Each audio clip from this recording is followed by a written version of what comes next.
Welcome to SkwidVids, I'm Robert, and this is another episode of I'm spending too much money on my motorcycle. Today I'm going to be swapping out my front brake pads on the Aprilia RS 660. Whether or not you have one of these, the same methods are going to apply regardless of the bike you have, generally speaking. As far as the OEM pads are concerned, they work well enough for street riding. They work well enough for, I'd say, most track riders up to a certain level. And the reason why I opted to go for something different is because I'm not going to be using this for the street at all. It's just going to be for racing and for track riding. So I needed something a little more aggressive because the demand that I'm going to have on my brake pads is going to be quite a bit different than maybe somebody who's doing the occasional track day. So with that in mind, I scoured the interwebs to figure out which brake pad I wanted to run on this. Last year I raced an RS V4 and I had run a couple different pads and a couple different pad compounds. And I don't have any complaints about those other than longevity. Just like with tires, there's a trade-off between grip and tire life. Brake pads are pretty much the same. The more aggressive compound you go with, the less pad life that you have. I had heard about a brand called SBS from somebody who's a lot faster than I am and who demands more out of their brake pads. He says that they have great life and they have the same performance as some of the more aggressive pads that I was running. So I decided to give those a shot. But while I was researching those, I came across another brand called Works Racing Parts. This isn't a product endorsement, by the way. I really know nothing about these except for what I've read. And from what I've read, they're manufactured in the same place that the SBS pads are. And I talked to Scott over at Moto D Racing and he gave me some really good information about which compound I should choose. From what I understand, you have three options to choose from. The first one being the race sinter compound. And that one is probably going to be good for a club racer, maybe the average track day rider, an aggressive street rider. It says that it's okay to still use on the street. So I think it's probably going to be similar to an OEM street pad, but maybe with a stronger initial bite. The second option is the dual carbon, and that one is just for racetrack use only. It's probably similar in performance to the racing sinter compound, except it has a smoother initial bite. The third option is the one that I opted for. It's called the dual sinter, and just like the dual carbon, it's also racetrack use only. From what I've read about that one, that has a strong initial bite. It works okay in the cold, but it does really well in the hot. And the areas that I ride in, it's not uncommon to see 90, 100 degree track days or races. So I wanted to go for something that I know could stand up to those really high temperatures. As with everything else that I've used so far, I'll leave a link down below to where you can pick these up, or at the very least, just read about them and see if it's something you want to try. Before you get started, there's some things you're going to need. Socket wrench, Scotch-Brite, or wet sanding sandpaper. I know I said you need a socket wrench, but I have one of these, so I'm cheating. So step one, simple. Remove the caliper bolts.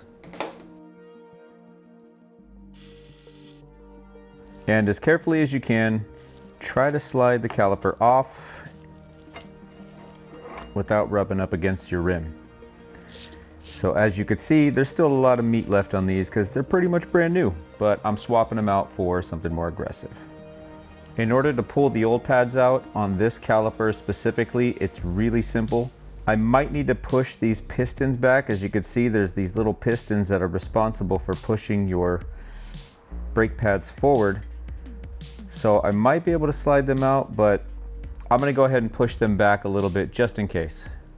So as to not damage the pad material, not like I'm going to ever use these again, I'm going to use some needle nose pliers because they're kind of rounded on the ends. You could use whatever you have, but you don't really want to chinger up the brake pads. So you're just going to put some leverage on them in each direction. As you can see, they'll start separating slowly but surely. Be mindful of the amount of brake fluid that ends up in your reservoir though, because as you start to push these pistons back, fluid's going to travel back up into your master cylinder. So just be mindful of that. All right, that should be enough. So now I'm going to take a screwdriver and I'm just going to push these pads forward like so. And that's still not enough space. Cool. Oh, except I'm a dummy and I forgot I have a pin that I have to remove first, so let's do that. All right, so it looks like there's a tiny little cotter pin right here that needs to be removed. So we'll pull that out first. And then you'll need a Torx bit in order to remove that one. So this Torx bit says T30 on it. So I think that's what you'll need to remove this. Yeah. Okay, now we can remove the pads. So there's a slot that they have to slide through in the center, like so. This clip keeps your pads from rattling when you're riding, so just make sure that you know the orientation that it goes back into place. What helps is that this clip is stamped with a little tiny arrow pointing up, so you know that that's the side that goes up. Duh. All right, we will lay the new pads into place. Put them in the same way you took them out.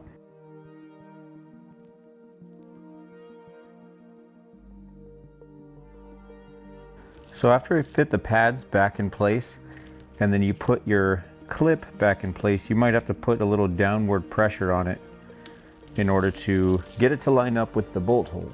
Now we'll put this back through.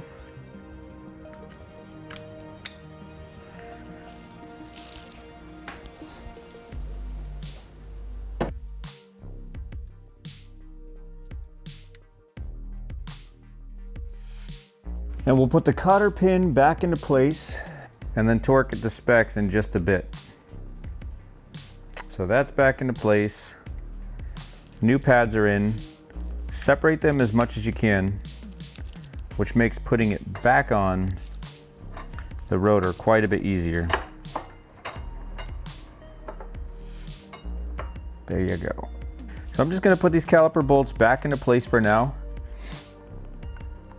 Like so, just kind of hand tight to kind of keep the caliper in place. And what I want to do, and I probably should do this, I guess you can do it ahead of time prior to swapping the pads out. There's old pad material that's built up on your rotor, and you want to try to scuff that up and remove as much as you can, and that's what the Scotch-Brite or the wet dry sandpaper is for. I use Scotch-Brite because I have it. So if you wanted to take the wheels off and just set it on the ground and then go to town on them that way, you could do that also. You're going to want to repeat the process on both sides of the rotor, or you could just fold this thing in half like a scratchy taco and go to town this way.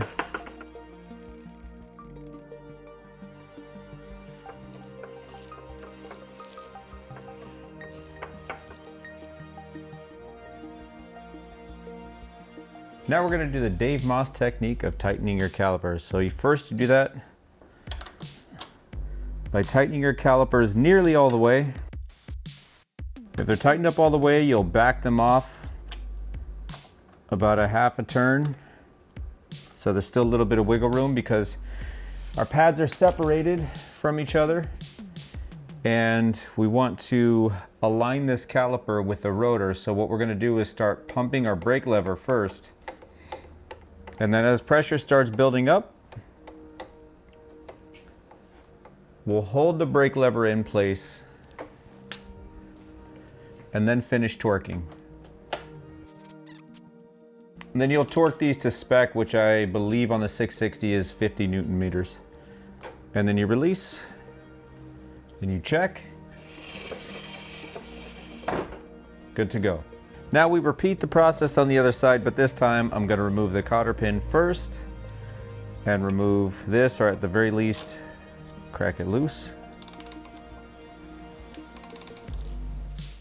I think we'll remove it. So that popped out. So it might be easier just to pull these things out of the top as opposed to trying to pull them out of the bottom, which is what I'm used to doing. So slide them out of the top. And let's see if we could reinsert the new pads the same way. So by the way, these little pistons inside of here get pretty caked up with brake dust and other debris. So taking a toothbrush and some water to them every now and again, you should probably do that pretty frequently, especially in between pad swaps. This bike is 160 miles new, so I'm not going to worry about it just yet. But on my next brake pad change, or maybe even before that, I will be doing that. What happens if you don't clean these up, gunk starts to build up on the edges of these things and the pads won't retract all the way, and so you end up getting some brake drag, meaning your pads won't retract and they'll be just rubbing up against the rotor. This time with the caliper off, I'm going to take the pad material off of the rotors. I'm just spraying it with water, getting the sponge wet, and then scrubbing back and forth.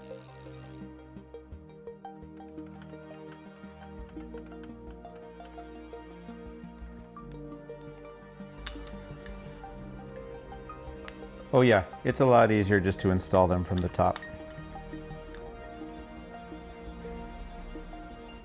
Okay, with the arrow facing up. Not sure how well the camera's showing that, but there's an arrow there. I will put the clip back into position.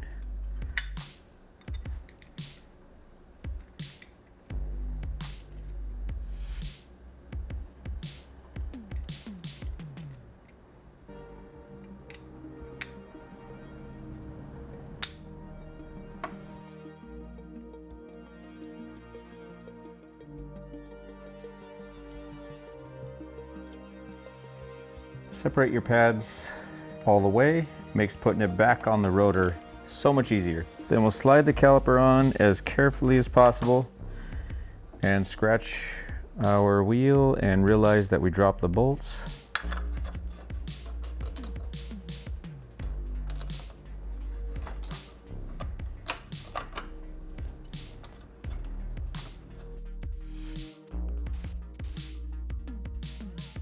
All right, so same process as before. We're gonna back these off quarter turn. A little trickier on this side, but we're going to pump the lever, and then as we're holding onto the lever, we will tighten these all the way down and then realize we're going the wrong direction.